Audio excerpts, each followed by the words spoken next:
Rainier Avenue Radio.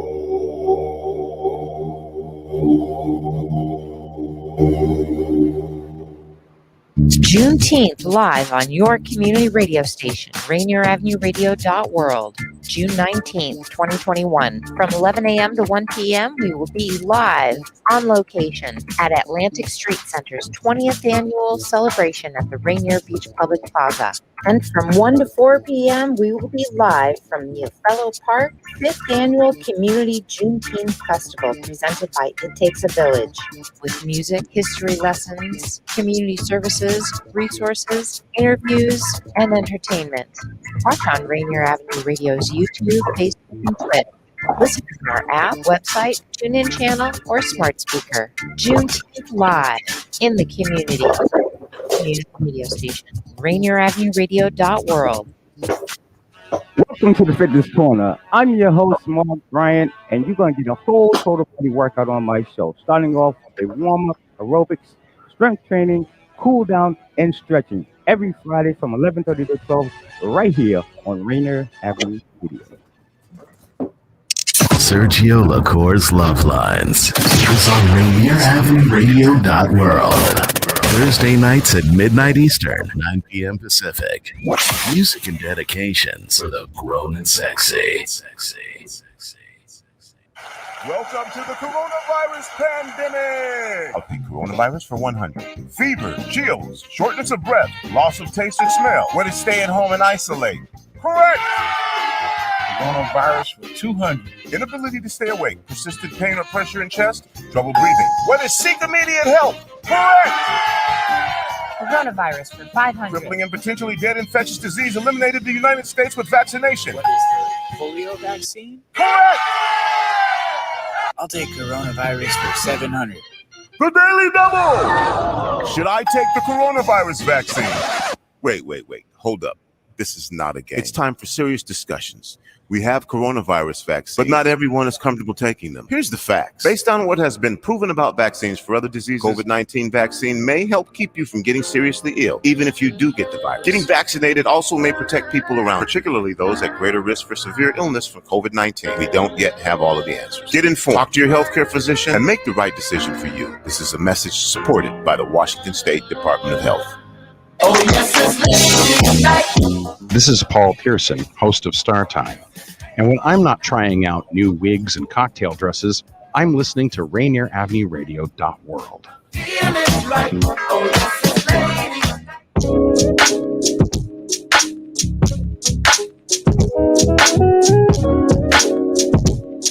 Hello. Welcome to Queen Bree's Living Live. It's your host, Queen Bree, and your girl, Robyn T. What's up, Robyn? How are you? Hi, Queen Bree. Excellent. Huh? I said I am excellent. How are you? I'm doing good. We are in our 25th episode. What? It feels like we just started. So we are going to celebrate a mini 25th episode. Yay! We're also still celebrating Pride Month. So go ahead, Robyn. Yes. Thank you for joining us. I just wanted to mention, as we are located on Amish territory land, if you have money for this land or support them by signing some petitions that they need help with, go to realrenttoamish.org, please. And that music you hear behind us is our original theme music produced by Cuddy Fresh, aka Carrie Williams. And a reminder that our CSA Community Supported Agriculture Farm Box straight from Clean Greens Farm starts this weekend, June 19th. If you want to volunteer, donate, or sign up for the weekly farm box, please go to our website, cleangreensfarmmarket.com. We've got so much more to share with you today. We've got announcements, we've got a special guest, all of this coming up, and Queen Bree is going to tell you more. Our announcement for today is boys basketball senior night tonight at Seattle Academy Boys versus Seattle Park Christian Bothell at 7:15 p.m. Sorry, did you guys catch it with all my stumbling? It's boys senior nights for Seattle Academy boys versus Cedar Park Christian Bothell. Please tune in live to Rainier Avenue Radio tonight at 7:15 p.m. Also, is Juneteenth coming up. Juneteenth this Saturday. Yay, I'm so excited.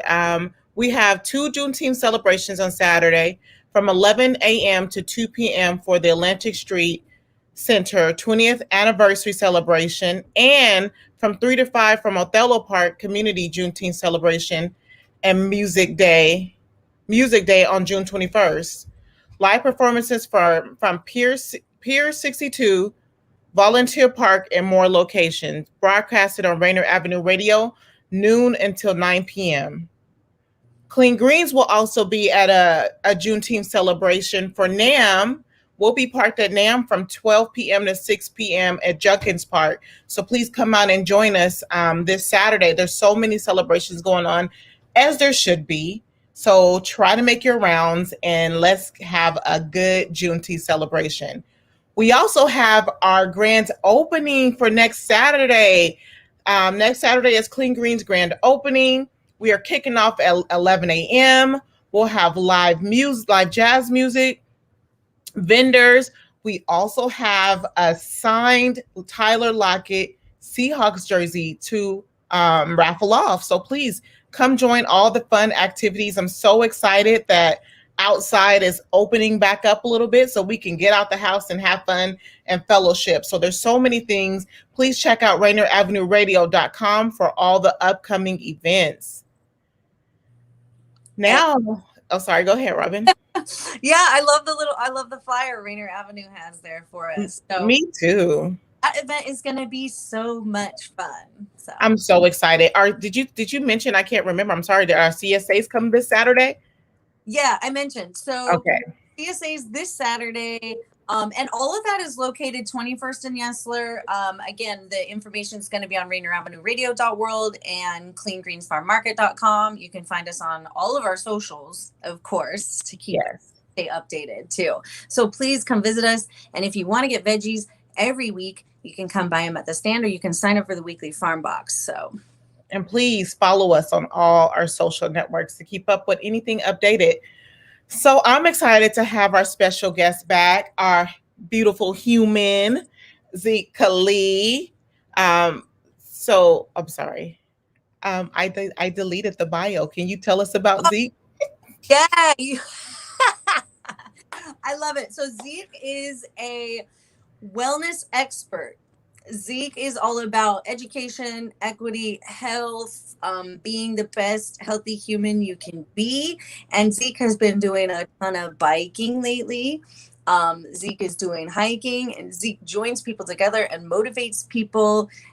We love to talk to Zeke about all of that. And so last week we had Deontay on, and he was talking about his self-care. Was a new thing he was doing, and it was hiking, and he went with a POC hiking group, and we had a conversation a while back with Zeke about this, and Brianne was sharing some of her feelings about hiking, and Zeke was talking about his feelings about it. So we're going to have a conversation about it today, and please welcome Zeke Khalid, Healthy Human. Hey, peace everybody. Sending everybody good vibrations, good energy. It's hot up here in the Northwest, so I hope we're all charging up.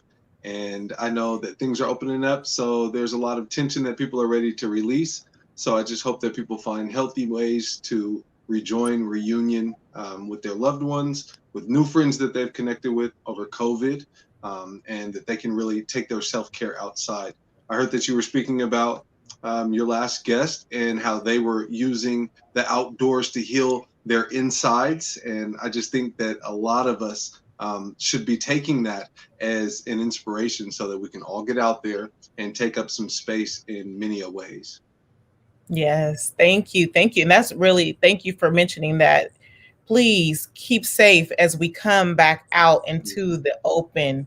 I know everybody's excited. Let's remember to practice peacefulness, mindfulness. We're all human beings. I'm also excited to get started and get diving in this hike talk. So my little history about hiking. Okay. one time I wanted to take a group of women, a group of moms, hike up to the mountains and just scream and let off all that pent up anxiety, anger, frustration that we have of being we're always working, taking care of our kids. It's always, kind of on the moms to do everything. So we just want to let it go, right? So I get there. I think it was Tiger Mountain in Issaquah. And as I was walking up, the cliff kept getting higher and higher. And all my anxiety, I didn't realize I was that. I knew I had a fear of heights, but I didn't know it was this deep until I got there, right? So it was the fear of heights, and it was during Trump era. And I was like, oh my God, there's so many white people. What if one of them just pushes me off the cliff? Yeah. So that hike never happened. So I'm excited to talk about this hike and talk about, I know this is just my fear, but I know a lot of people of color may have different irrational fear. And they're not even really irrational. Those are real life fears. These are real life fears. And we just want to talk about it and talk about how we can get through it. So I know let's hype up the hike. Let's hype up the hike. And I applaud you for being so transparent about your trauma, because that's what that experience is. That was your trauma coming to the surface and realizing itself in your reality. Even though you were with people that, you clearly got a group of your peers together. So you felt a semblance of safety to leave Seattle and go off into the mountains. But once you got there, one thing that is the largest barrier is the second thing that you mentioned, which was highlighted in the Trump era, people's sentiments towards other people because of their backgrounds, their race, their religion. And that is usually the first thing that I hear people speak about. But you speaking about a fear that is something that is natural, meaning your distance above of the ground, where you feel that you could fall, you could injure yourself, you could harm yourself. And that can only be heightened as a mother thinking, if I'm harmed, what happens to my babies? So I applaud you for mentioning that, because there may be people younger than you, people of the opposite gender than you, people that, don't feel strong enough to admit that. Because a lot of these hikes do have some ascent, but there are a lot of beautiful hikes as well, where you can just have a picnic along a flat trail that's sandy, sometimes all paved, So for you saying that, it actually opens doors for a lot more people to understand that, oh no, my life in the outdoors, my recreation on my two legs, which is the easiest form of outdoor recreation with a low barrier of entry on all levels, then that's just out the window. So yeah, that's powerful. And again, I state that that's trauma. This is what we have experienced as people of color, specifically Black and Indigenous people here in America, with the torture, the terrorism, the enslavement, the genocide. Those things are very crucial matters that do not disappear. That those are generational traumas that are passed down, not just through visual, reality of somebody experiencing it happening to somebody else firsthand, or somebody telling somebody, so somebody that was there that saw it, speaking about it to their friend in their fear, in their apprehension of their friend possibly going in that direction of sorts, whether it be an environment or with a certain type of people. And then also years later with it being, spoken about, or of course the firsthand piece of it being trod upon you, so it's things that we shouldn't let go of, and we should not allow others to move us into a space of comfort when we're not ready. We shouldn't allow people to quell our fears, because those fears are justified. Those fears set off electrochemical processes within our body that our big brain computer that we control, the conscious part, doesn't really have power over. Those are really deeply ingrained reactions, and that's why it takes us having conversations like this to unpack things like that. Thank you. Yeah, because I was like, they still tease me. I was low-key embarrassed, like, dang, I put this whole thing together, but that trauma is real. And then and I love our community now, and the space that we're in now, that we can really just be real and just say how we feel and talk it out. And have experts like you who tell us, it's like you said, it's not over. So there's other trails that we can walk if we're not ready for the hike. even D Money was like, yeah, I'm scared of heights too. So there's different trails, but I like how you said that that it doesn't have to be over. Outside doesn't have to be over. Being outside is very healing. And so it's comforting to know that there's other trails that we can go for us who are scared of heights. There's other trails we can go on and start working our way up to those other heights. Oh yeah. Oh yeah. And those people shouldn't have teased you. That's not right at all. It's not right at all. Thank you. Not justified. Yeah.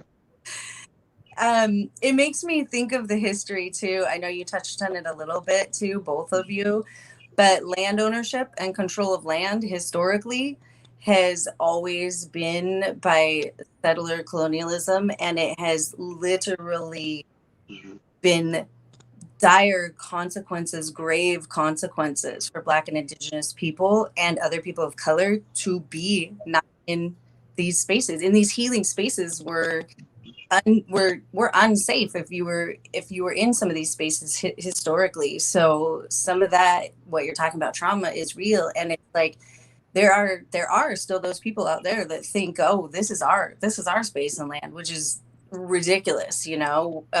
White people that think like, oh, we get to say who gets to be here and be there. So I do know that people have been hiking and experienced some altercations like that where they were unsafe, and so that's real too. So what would you say about some of that? How do we advocate or make change or make spaces actually safer besides the terrain?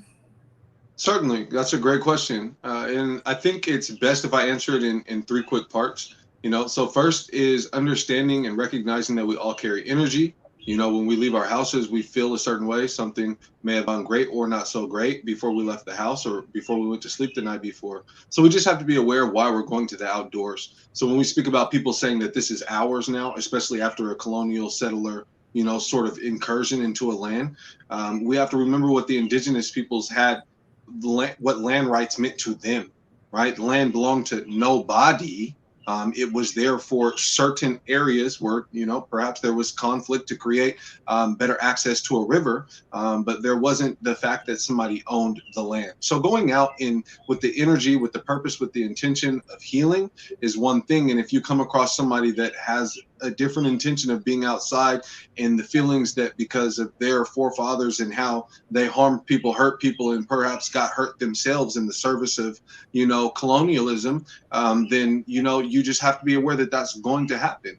And you have to be, the second part I would say is when we go out in the outdoors, there's something called the 10 essentials, and I plan to make a video about it, but it's such a widely spread video. I feel that, even though there's a lot of videos done by, white people, European, physically appearing people, I still feel it's great information. So for me to make it redundant after I've done so with other information, I don't want to do that.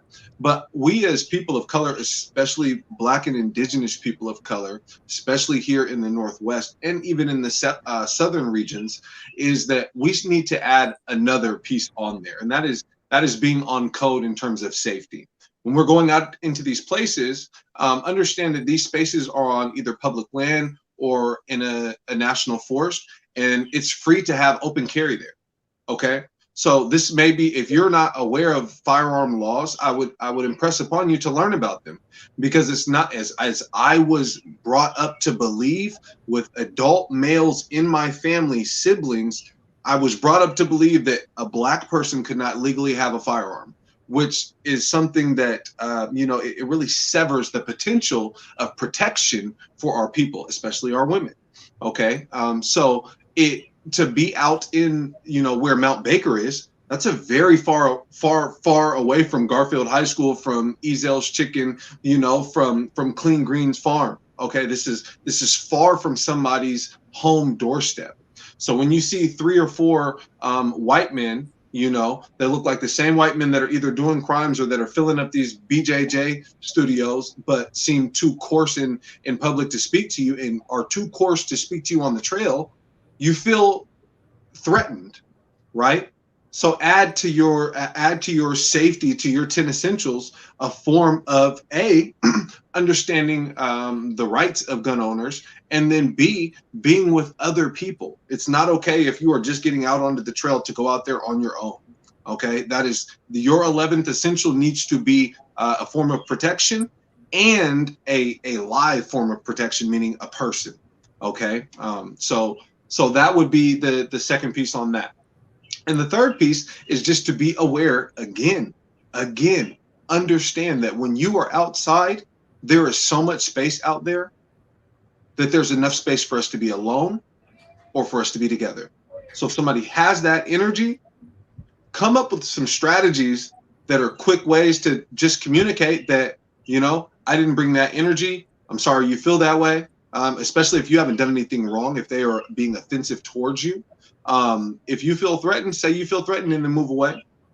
Or if you feel that the dialogue is becoming very negative, then say that I don't feel comfortable in this conversation. Me and my friend, we're going to leave. And then this is when you have to have your safety measure of telling people where you're leaving. If you're leaving an urban area, your 12th essential needs to be telling somebody else that is still in that urban area where you're going, how long you plan to be there, who you are with, and the time you get on trail and the time you plan to be off trail, period. And that should provide enough buffers for you to be out there and enjoy all of that other 98.7% of your time out there when you're not interacting with somebody negatively, or you're not thrust into that position. Then you're going to be able to enjoy. But in that instance, you have to have those provisions and you have to have those precautions set in place. And it's sad that we're speaking about being threatened by other humans in the outdoors rather than these massive grizzly bears that are in the Northwest, or falling being speared by like a mother goat because we tried to get too close with a selfie with the kid. So I hope it changes, but the more we take up space with positive energy, the better it'll be. All right. Thanks. Thank you for that. And Reverend Thorne said, work out your own salvation with fear and trembling, Philippians 2:12. He also says he's been in the gym. So good. Getting out, being active. Right. And Deontay, if you're still listening, he said hi to Robyn, but me and Zeke are sitting right here. Right here. I mean, do you not see this? So hi to Zeke. So, but sorry, I thank you for that. I think it is crazy, but let me tell you, I am scared of them lion, tigers, and bears. Oh my! Oh my! So you know what? Okay, speaking of that, so there's so many fears to this, and most of this is me watching movies and then me being Black in America. But how do you get over those fears of the lions and tigers? Because I went to Snoqualmie, and it was like, beware of the mountain lions. Don't feed the mountain lions. Don't feed the. And I'm like, I'm gonna head out. If it was me, I maybe would have went, but it was me and the kids, and I'm like, this is too much. Mm-hmm. How do you get over those fears? Hashtag Hollywood. Leave it alone. No slang. That's right. That's how I feel. Recognize that again.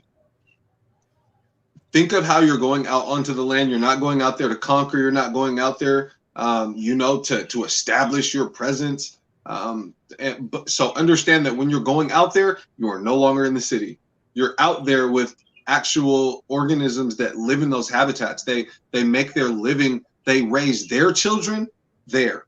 And things that we do, like stumbling upon them, could make them frightened if they have their cubs right there. Think of a mother going outside. It's early in the morning, has the child go out and take out the trash or the pet, and the child starts screaming because there's a homeless person that found refuge under our awning or our garage. Right? They're scared, but mom or father, or parents are going to come out, with a vengeance.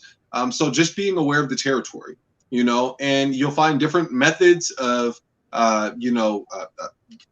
encountering a dangerous animal, and that's to each its own. I prefer that everybody becomes skilled with some form of weapon, whether it's a bow, whether it's a firearm, whether it's an air rifle, Don't be insensible that you are a human and you're able to manipulate technology with your opposable thumbs to defend yourself, because you're not going out there to, we're talking about enjoying, right? So we're not talking about going out to stalk and hunt a bear or a deer or anything. We're not even talking about, how people feel about hunting. We're talking about if we come into a situation and we are with our children, little ones, that a very hungry mountain lion may feel like, especially with COVID, things are opening up more, right? So they've been in areas where human traffic hasn't been as often for the past 2 years. So if they are hungry and they see something, you can't be mad at it for living in its habitat and seeing a potential thing that's going to keep it alive. So you can try your tactics with a big can of bear mace. I'm not a fan of it because it's a chemical. I prefer projectiles of any sort, whatever makes you feel like you're doing the most humane thing, right? But making noise as you're continuously on trail is your best bet. To avoid any encounter, stay on the main trail, have a bell, I wouldn't recommend music because it can be disturbing to other people. I wouldn't like to hear people coming up on me, bumping music, because I'm going to the outdoors to avoid it. But clap every once in a while. Be loud with your party. Don't, if you come up on a group, be respectful. But once you're out there by yourself, be loud, because that's going to let them know that an apex predator is coming. Something that is not afraid of me. Something that is not sneaking and foraging through the woods is coming, and it gives them time to get away, because they're not looking for a human encounter. That's not what they're looking to go out and eat, but they are looking to defend, and possibly, if they're very hungry, they may, look to eat. But I would say make noise and always have a contingency of something that will save your life rather than an animal's life that is thinking animalistically and trying to eat. No, that's But good. don't be afraid. Don't be afraid. Knowledge is power. It is. That little bit of knowledge you gave me right now helped me, made me feel more comfortable. Hey. Thank you. Hey. So where can people find the right hiking for them? Okay, I have two questions. Mm-hmm. We're getting close to time. So 2 questions. And then sorry, Robyn, you can ask one too. Where can people go to find the perfect hiking for them? And 2, how do they prepare for the hike? Or is there a place that they can go prepare? And do you have any tips? Okay. So basically, people in their mind should say, what sort of hike am I looking for? Or use their Googler and just say, what are the top 10 hikes in Washington, right? And then find those, and you'll understand elevation once you try your first beginner hike. You'll say, whoa, 1,000 feet is a lot to me. Or you'll say, whoa, 1,000 feet wasn't a lot, and I can do 2,000 feet. Now, preparing for that is going to look like whatever your fitness program is now, or if you don't have a set fitness program, beginning to walk more in your neighborhood. So like setting an hour out to walk around your neighborhood and explore some new places. And then also, if you're going to be going with children, that most likely means that you'll be carrying them at some point, depending on their age, or you'll be carrying their stuff. So start carrying that stuff in a backpack that is comfortable for you on those walks as well, so that when you get out on trail, start doing the elevation, you feel natural, everything's ergonomically pleasing. I love it. I was gonna say, Bree, I would go with you anytime because I know I can be loud. Hey, important. Laughing, we'll be plenty loud. Important. We'll start with a low pack one where there's no animals. Right. Yeah. There's a lot of those. There's a lot. There really is a lot of them. I really do want to get out there and go hiking because, like we always say, the outdoors is refreshing, and Deontay just walked in. You guys. Is refreshing, and it is needed for us to be out there. Thank you. It is refreshing, and we should get out there and get outside, and it's healing for your mental health. It's good for you to get out and work.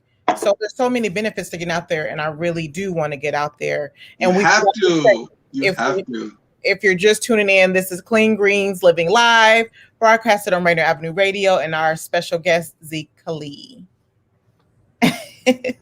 So much to see everyone this weekend at some of the festivities and at the grand opening, and it was really good to see you, Zeke, and hello, Deontay. Background. He walked out. I want to give a congratulations shout out to Samara. Yay! Yes, after the show, I am getting out to go take my daughter to graduate from high school. She graduated a year early. Yes, she did. Wow. 1 down, 3 more to go. Let's see if we can get them all out of here early. Good Nice. job. Good job, everyone. Good job. Thank you, Khalid. I mean, Zeke. We plan to have you on again because I follow him on Instagram, and he's always coming with some knowledge that needs to be talked Thank about. you. You're Thank welcome. These are conversations that must have. So we would love to have you on again. So yes, thanks for joining. Thanks for joining Clean Greens Living Live. Come check us out on all our Juneteenth celebration and grand opening. Traffic jam up next. Bye. Nice.